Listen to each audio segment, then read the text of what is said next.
Welcome to the Torrent Insurance Solutions training session. We will review the PRP Preferred Risk Policy quote, application, and declaration process. In order to get started,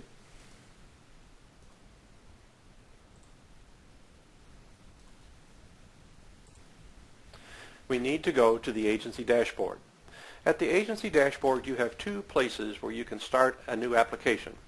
Under the static home toolbar under quote and application, you can start a new PRP application or resume an existing application. You can also, over on the right-hand side, under agency dashboard, start a new standard PRP or MPPP application. Today we'll start the PRP application. The first thing you will see is the opening of the electronic application. You will see your agency information. The next, you will see the follow-up email box. If you wish to have emails regarding this quote and application sent to someone other than your email address, you can indicate that email address now. Once you have entered that, we will create an address book for you, so all that you have to do is go to the address book the next time and click on that email address. So let's get started. The first thing I want to point out are the little blue question marks. Throughout the application process, you are going to see these little blue question marks. You can click on those and see that we have downloaded information from the NFIP manual to tell you why this information is important, how it needs to be submitted, and what are the conditions surrounding it. So it's not necessary to have that big bulky flood manual up on your desk. We'll first start with the effective date of policy. There are four types of effective dates. There is the standard 30-day wait, the loan closing, the map revision, or the rollover or renewal. Today we'll go ahead and start with the 30-day wait. The system will automatically calculate that 30-day period and what the new effective date will be for this piece of business. When you enter the applicant information, you can enter either individual or business. For a business person, you can indicate their name in the free form box that gives you more room.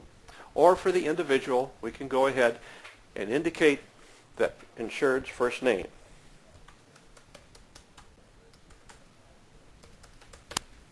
You can also indicate the related policy number that might be a homeowner's, a farm owner's, a business owner's policy that's relatively related to this flood application. You can also enter your client information, contact information, and the more that you enter, the better you will be able to keep in touch with your insured regarding this flood quote and application. Let's go ahead and enter our property address. At 400 Carson Road. And all we put in is the street address and the zip code. And click off to the right, and we will go out and do a U.S. Postal Address Scrub. This will tell us if this is a good legal address that we can use. It'll fill in the city, the state, and the remainder of the zip code for you. If you get a yellow caution sign, that means that you need to change the information. You will need to click cancel, go back to the application, and re-enter your address information. For today, we'll just go ahead and click OK. This now locks in the named insured and this address to a specific application. We'll give you a tracking number, the 4870, and you can use that number if you have to come back or refer to this application at a later time. So let's scroll down to the next underwriting piece.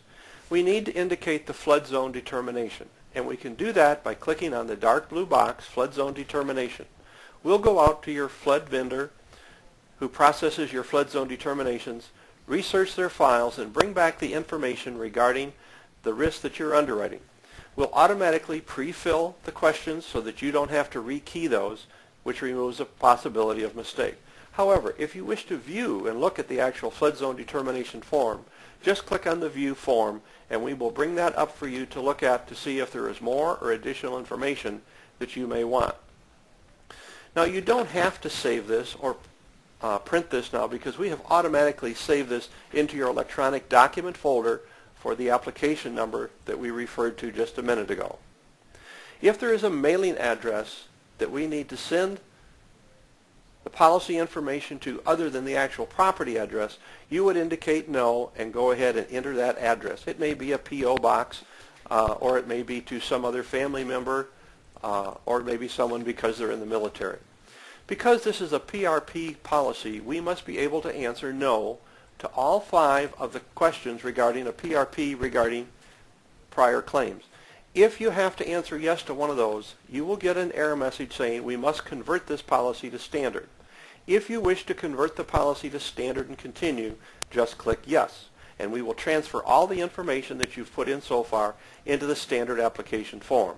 For our example today, let's say no, and I'm going to go back and answer our question no, and we'll answer our last one there.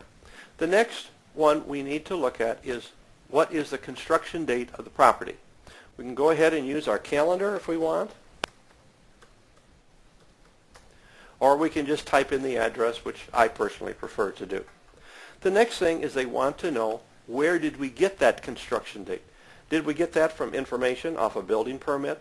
Was it a date of construction, or just the common knowledge that they knew when this building was constructed? It could be the construction date of a mobile home park or subdivision, or the date of a permanent placement of a mobile home on private property. Today we'll use the building permit date. Now if you had a mortgagee or additional interest, you could enter that information now. The renewal bill, who do you want us to send the renewal bill to? Should we send it directly to the insured, or if there is someone else that the bill needs to be sent to, please indicate that now by clicking on Other and indicate that information in the free-form boxes. But we'll go back and check insured that we're going to send that to the insured. Here are underwriting questions that are already pre-filled in for our webinar process today. We hope you do take the time to ask all the questions of your clients. Let's go ahead and put in our value for our replacement cost coverage. The occupancy. Under the NFIP rules, there are only 4 classifications of occupancy. This has always caused a concern and errors. What we have done, we have expanded the options so that you can more clearly define which occupancy your risk has. Click on that one, and then we will electronically assign that to one of the 4 that is correct. Today we'll just choose single family. We also need to know what is the use of the building. Is it 100% residential? Is it 100% non-residential or mixed use? We'll go ahead and use the residential for today's example. Then we have some questions regarding property ownership that need to be answered. And the final underwriting question is the foundation. What kind of foundation do we have? If we have a slab on grade, we click on this and it will open up a diagram from the NFIP manual with footnotes to help you understand if this is the proper classification of foundation. If it isn't, go down here and we're going to say we have a basement, and it gives you the footnotes and the guide to show you how this building could qualify for a basement foundation. It also asks additional questions. Does the area below ground level have more than 20 feet of finished basement? And we're going to go ahead and say no. It's going to ask, does the building have an elevator? Since we have a basement, it's going to want to know, is there machinery and equipment in the basement? If we indicate yes, it pops up the items that they want to know, what are in the basement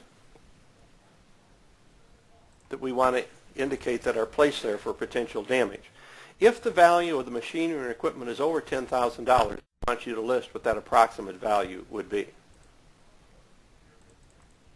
Building type and contents location. How many floors is their contents? In this case, we had a 2-story home with a basement, which would mean there's 3 or more floors. The PRP policy is a package policy with predetermined amounts. You can choose either building and contents or contents only.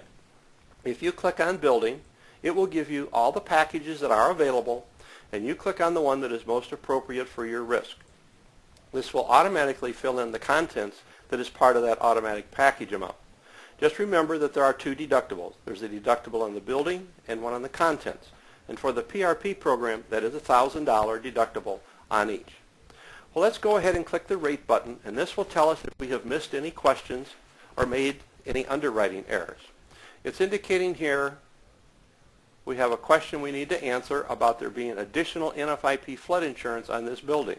So I click on this, and it's going to take me right to the application, highlight in red down here. We can go ahead and answer no to that, scroll back up, and go ahead and rate. Because sometimes when you answer a question, it may generate additional questions that need to follow through. So we always reconfirm that the rate question is completed. So we have completed our quote process, and we now have our pricing. We have a price of $460 for the maximum policy. If they want to choose a lower amount of coverage, just click on that amount, and that'll change it in the policy. You don't have to go back into the application to do so. However, if you do have to go back into the application to make changes or add information, you can click on the Modify button, and that will take you to that area. So let's go ahead and look at our risk, and we have a way of showing the insured what his proximity to flood risk may be. We have a tool called Map It.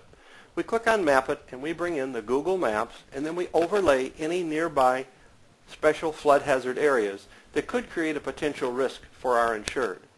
In this case, if we back out just a little bit here, we're going to be able to see in the blue that there are high-risk flood areas not that far away from the insured, so that in the event of a major storm or a major weather event, the water isn't going to stop at these lines on the map, and it could very easily get to our insured's property.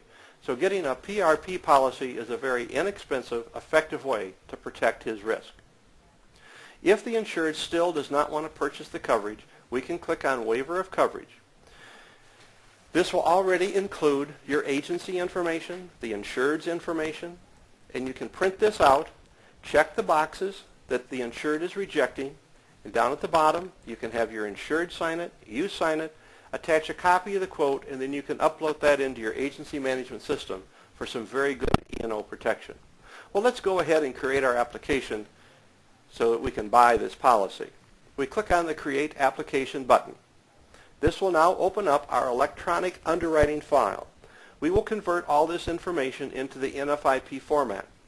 If you will notice all the NAs, these are all questions that you didn't have to respond to because they are not relative to the risk that you are quoting. The options of issuing the policy are submit and pay online. You can print and mail, which will create a submission packet that you can send out to your insured. You can also just print the documents so you have them available when your insured comes to the office. So let's go ahead and submit and pay online. First of all, we need to put in the information as to what type of payment. Is it going to be credit card or is it going to be an electronic check? However, if your agency has or wants an agency sweep, we can set that up for you, and then that would then be listed as an item that they could choose payment on. Today we're going to go ahead and choose a credit card. The credit cards require us to enter the information of the name that's on the actual credit card, the address,